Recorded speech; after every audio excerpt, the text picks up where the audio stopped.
If time truly healed everything, why do so many wounds close only when we stop waiting for them to? Perhaps because time at the quantum level doesn't pass. It bends to the focus you sustain. What we call the future isn't a line ahead of us. It's a frequency parallel to the one you vibrate now. What you feel, think, and believe in this very moment acts as a vibrational password, selecting, among infinite possibilities, which reality will become visible. While the ego tries to run toward what it desires, the field only responds to the broadcast. The anxious movement of getting there communicates lack, and the universe returns the same pattern: absence, postponement, waiting. The paradox is that time only moves forward for those who stop chasing it. When you stop trying to control the sequence and drop fully into the now with presence, the timeline stops being an obstacle and becomes a mirror. This shift is what Bruce Lipton and Joe Dispenza describe in their own ways. Lipton shows that unconscious beliefs modify cellular biology and determine the internal environment the body reads as reality. Dispenza explains that every coherent emotional state, mind, heart, and body in harmony, activates specific neural circuits that correspond to a new version of you. In both cases, time is not chronological. It is vibrational. When the observer aligns, the field obeys. That's why certain changes seem to happen all of a sudden. They are not miracles, they are probability collapses. You don't move toward the future folds toward you. What once seemed distant appears as synchronicity, coincidence, or opportunity, but in truth, it is simply the reflection of a stabilized frequency. This is the art of selecting realities, stopping the chase for what already exists and learning to tune into the state that manifests it. It's not about forcing life to move faster. It's about slowing down enough to feel the point where everything is already happening. Time doesn't heal. It obeys identity. And when you change who you are being now, time reorganizes, bending around your new vibration. Time is not a road with a beginning, middle, and end.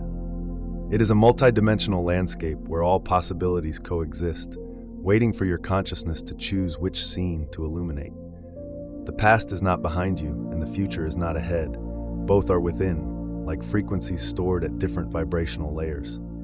Each emotion you feel is a portal, each thought a coordinate. When you change your state, you change which slice of reality becomes accessible. The linear mind, conditioned by survival, insists on telling stories in sequence: cause, effect, yesterday, tomorrow. But the quantum field doesn't operate under that logic. It responds to simultaneity, not chronology. What you call tomorrow is simply a version of you already active in another layer of now. And what you call yesterday still vibrates in the body if it hasn't been integrated. Everything exists at once. What changes is the dial on which your attention rests. The difference between living in time and moving through it lies in frequency. When you are in coherence, calm heart, clear mind, present body, time expands, and life seems to flow effortlessly. When you are in contraction, fear, urgency, control, time shrinks, and the world appears resistant. It's not the clock that changes, it's the observer altering the field. This is why measuring progress by dates and outcomes is the first illusion to fall. What matters is not how much time has passed, but how much presence there is now. It is within this presence that all possible versions of you breathe, waiting to be chosen. Time is merely the mirror in which consciousness observes itself. In quantum physics, there is an experiment that changed the way we understand reality: the double slit. In it, subatomic particles behave differently when they are being observed. The simple act of looking alters the result. The observer's consciousness collapses the field of possibilities into a single outcome. Now imagine applying this to daily life. Every thought you have is a lens. Every emotion is a focus. The world around you is always responding to the way you look at it. When you view the world through fear, the field organizes events that confirm it. When you observe through trust, synchronicities begin to align. Not because the universe rewards positive thinking, but because you, as a conscious observer, are choosing which possibility to allow into form. Attention is the trigger of creation. Whatever you insist on observing, with emotion, repetition, and belief, becomes denser, more real. This is why trying to change reality through physical action alone is slow. You're trying to swap the reflection without shifting the mirror. The turning point happens when consciousness moves from reactivity to deliberate choice. Observing is not monitoring, it is witnessing with intention, without attachment. The field doesn't respond to what you want, it responds to the state you sustain while observing. Life is not happening to you. It is being interpreted and shaped by the way you see it. Every time you react automatically, you reaffirm the past and collapse the same timeline. Every time you choose a new perception, even in front of the same fact, you open a doorway to a different reality. The awakened observer realizes there is no bad luck, coincidence, or chaos. There are only versions of oneself reflected back. To observe with consciousness is a sacred act. It is the moment the universe stops being a random stage and becomes an interactive mirror. And in that mirror, focus is the brush and emotion is the paint. What you contemplate with coherence becomes form. Reality does not respond to what you want, it responds to what you are. This is the blind spot behind most attempts at transformation, trying to change your life while keeping the same frequency. In the quantum field, desire without identity is just noise. The universe doesn't read words, plans, or mental intentions. It reads the vibrational signature emitted by your state of being. The question is not, what do I want to manifest, but who am I being while I want it? Identity is the most powerful filter there is. Everything you believe you are, your memories, expectations, emotions, and habits, forms a baseline frequency that the field interprets as a coordinate. When you repeat, I want abundance, but feel afraid of not having enough, the dominant frequency is still scarcity. When you try to attract love but operate from loneliness, the field reflects absence. Not because it is against you, but because it is faithfully obeying the signal you emit. Bruce Lipton explains that your cells literally listen to the internal environment generated by your beliefs. If you see yourself as limited, the entire body behaves as if danger were constant. Joe Dispenza teaches that when you change the chemistry of emotion, you also change the information the brain sends to the field. The body then becomes the transmitter of the new identity. This is the point where biology and consciousness stop competing and begin to cooperate. Changing identity is not pretending to be someone you're not. It's shedding the layers that keep you repeating the same timeline. It's deciding, here and now, to live as if the new is already underway, not as performance, but as coherence. When the body believes, the field confirms. That is the difference between desiring and assuming. Desire projects into the future.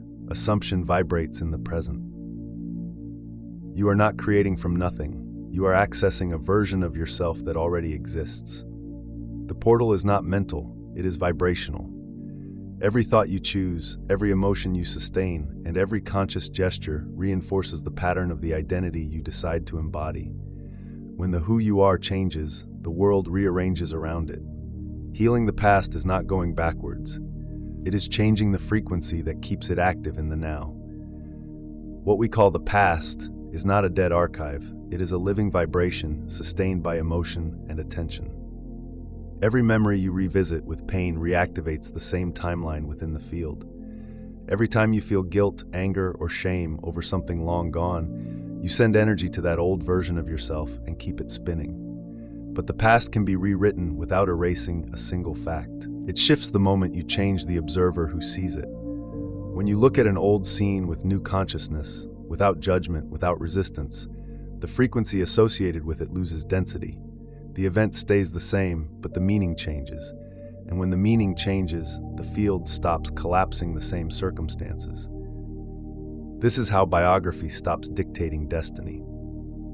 Bruce Lipton demonstrates that emotional memories literally alter cellular biology. If the body believes the trauma is still happening, it maintains the same hormonal and chemical pattern as the original event.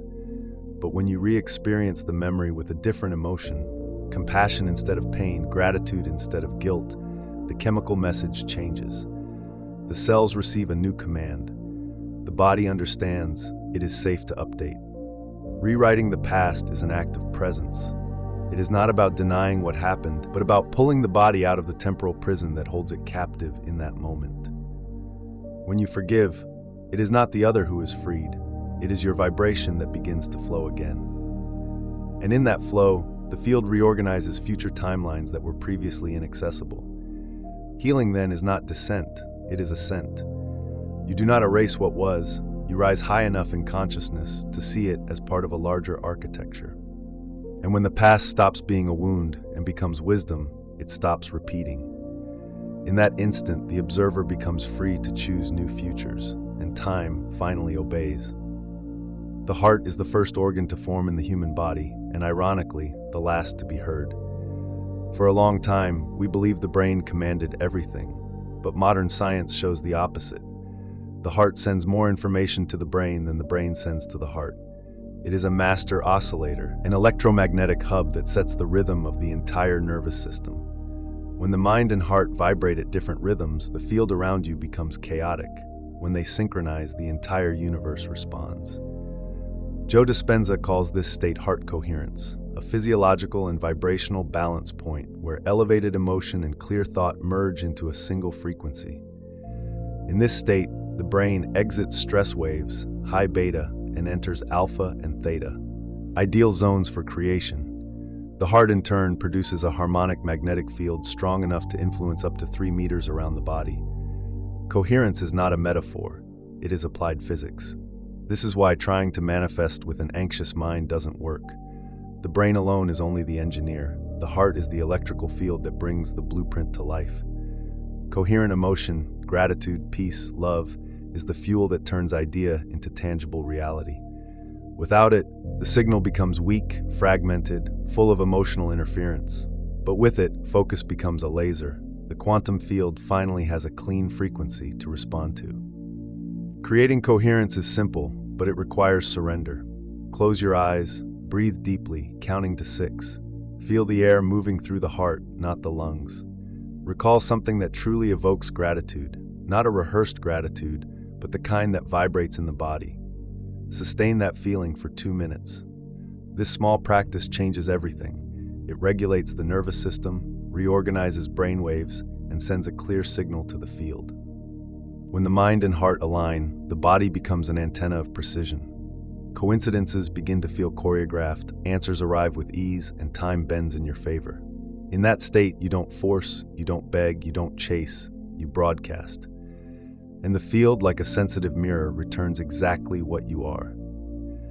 Everything that exists in the quantum field is available now. Every version of you, every possibility, every outcome. The difference is not when, but where you look. Attention is the remote control that selects which reality will appear on the screen. It is simple, yet radical. Whatever you observe with emotion becomes your daily programming. Every time you repeat the same mental story, the same complaint, the same fear, the same doubt, you reopen the same channel and relive the same timeline. The brain is a confirmation machine. It doesn't seek truth, it seeks coherence with what you already believe. This is the function of the reticular activating system, RAS, to filter billions of stimuli per second and highlight only what matches your internal state. If you're vibrating scarcity, it selects every sign of lack. If you vibrate security, it reveals evidence of abundance. The field is neutral, but focus bends it through the lens of attention. Bruce Lipton explains that this perceptual filter is the bridge between biology and consciousness. The body doesn't distinguish between external reality and sustained imagination. It reacts chemically to whatever you keep in focus. So when you fuel scenarios of fear, the nervous system activates survival mode. When you fuel trust, it expands and opens to new possibilities. Attention, therefore, is not merely mental, it is a bioelectric decision. But here's the key: attention follows the dominant emotion. You don't change focus by trying to think positive, but by changing the underlying vibrational state. Only then does the mind obey. When you regulate the body, breath, posture, heart rhythm, and calm the system, focus becomes flexible and perception widens. The secret is not to force concentration, it is to dissolve resistance. Training attention is learning to choose the timeline you want to inhabit. Observe without rushing, perceive without judgment, and bring your focus back every time it strays toward fear. With time, the brain understands the new priority, and then, as if by magic, but in truth by physics, the world begins to organize itself according to what you decided to see. Nothing changes from the outside in. The quantum field does not respond to wanting, it responds to being. And being is not repeating affirmations in the mirror. It is teaching the body to feel what the mind imagines. It is the practice of personifying the version of you who already lives the desired reality, before there is any proof of it. Neville Goddard called this principle living in the end, acting, thinking, and responding from the silent certainty that it already is. Joe Dispenza translates the same concept into biology. The brain and body must experience now the emotional state of the future, so that the future becomes inevitable. When you internally rehearse the emotion of your new reality, joy, confidence, freedom, the nervous system records that state as reference. The cells, in turn, begin to release chemicals coherent with that vibration. Within weeks, your body stops recognizing the old self as normal and shifts into the chemistry of the new. The field responds because the frequency has changed. The unseen simply mirrors what the body sustains. But there is a subtle trap: pretending. Pretending is effort. Personifying is normalization. Pretending tries to persuade the field. Personifying informs it. The difference lies in emotion. When the body believes there is no tension, no urgency, no need to look for signs, there is only the serenity of "it already is." That is the moment when desire stops being a pursuit and becomes identity. A simple exercise: before sleeping, visualize a brief scene that could only happen if your desire were already real. Don't think, feel. Let the body react as it naturally would in that situation. Light breathing, peaceful heartbeat, a subtle smile. Stay there until the state feels familiar. When you wake up, move through the day as someone who is merely continuing what began the night before. It is in this continuity that the timeline solidifies. To personify before evidence is the purest form of quantum faith. Not blind faith, but physiological faith, the kind that vibrates through the body and commands the field without noise. When you hold that state long enough, the invisible stops being a theory and becomes response. And then, one ordinary day, the proof arrives, not as a miracle, but as the natural consequence of coherence finally sustained. The mind loves to imagine transformation as an epic event, a flash that changes everything at once.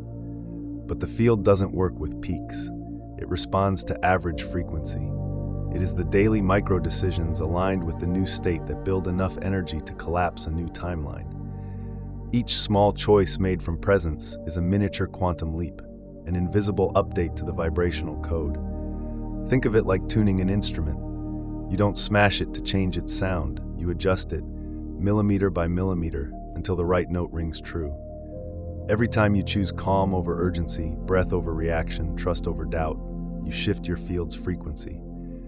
And that shift, however microscopic, accumulates. One day, the old you no longer recognizes its own reflection, and the new pattern vibrates naturally. Neurologically, this is how neuroplasticity installs itself, through conscious repetition in states of open awareness. The brain needs consistency, not intensity. It's like teaching a child. Gentleness and continuity build learning. Pressure and impatience build resistance. Each micro-leap is a biological instruction saying, "This is the new normal." And the body, obedient, rewires its synaptic and chemical routes to sustain that identity. The quantum field follows the same principle. It doesn't distinguish big from small. It distinguishes coherent from incoherent. One moment of genuine gratitude can hold more energetic weight than a week of forced techniques, because it is real, stable, repeatable. This is the subtle math of manifestation. Frequency multiplied by consistency equals reality collapse. Begin by choosing micro-leaps, 5 conscious breaths before checking your phone, a pause of gratitude in the middle of the day, a calm no where before there would have been guilt. These are tiny movements in matter, but massive movements in the field. This is how you change the future, not with explosions, but with successive adjustments of coherence until the impossible feels like routine. There's a thin line between intention and control, and it is exactly there that most manifestations dissolve. Pure desire is direction. It opens, expands, inspires. Control is contraction. It forces, tightens, distorts. When you try to decide how and when something should happen, you send the field a vibration of doubt, and the field simply returns more reasons to doubt. In quantum terms, control is resistance disguised as responsibility. The paradox is simple. The more you try to hold on, the more it slips away. It's like trying to hold water with clenched fists. The field doesn't respond to pressure, it responds to fluidity.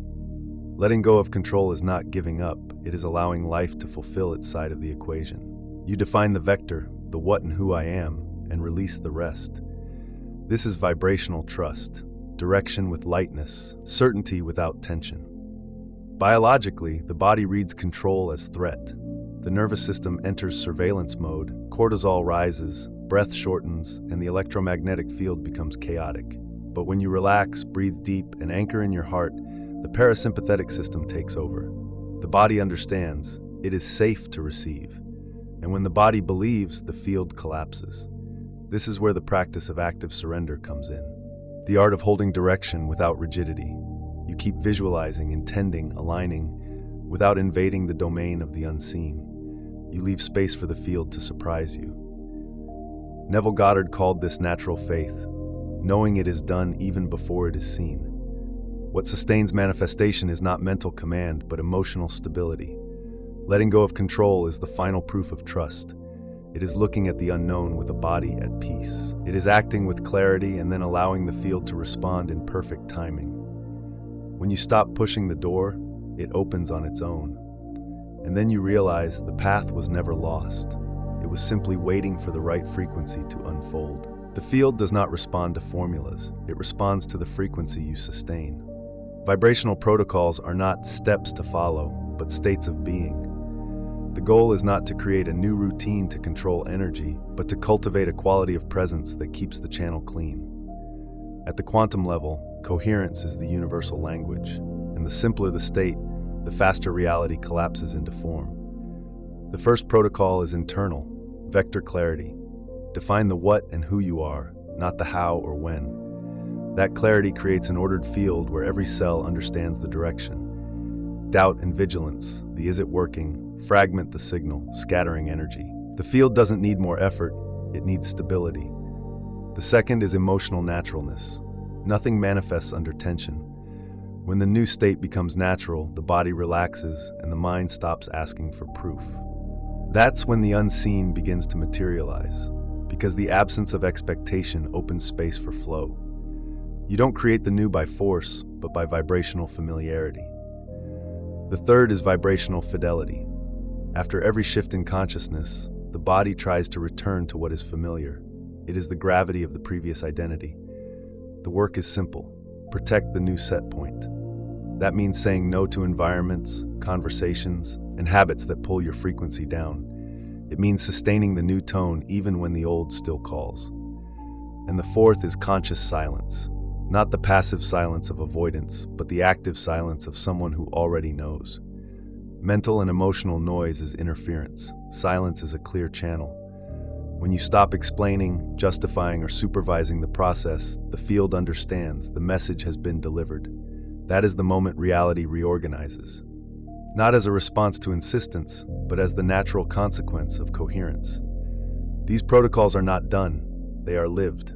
They are energetic postures that, when repeated with lightness, transform the way you emit, perceive, and receive. When the noise stops and the vibration stabilizes, the universe no longer needs to be persuaded. It simply reflects, with precision, what you have already become.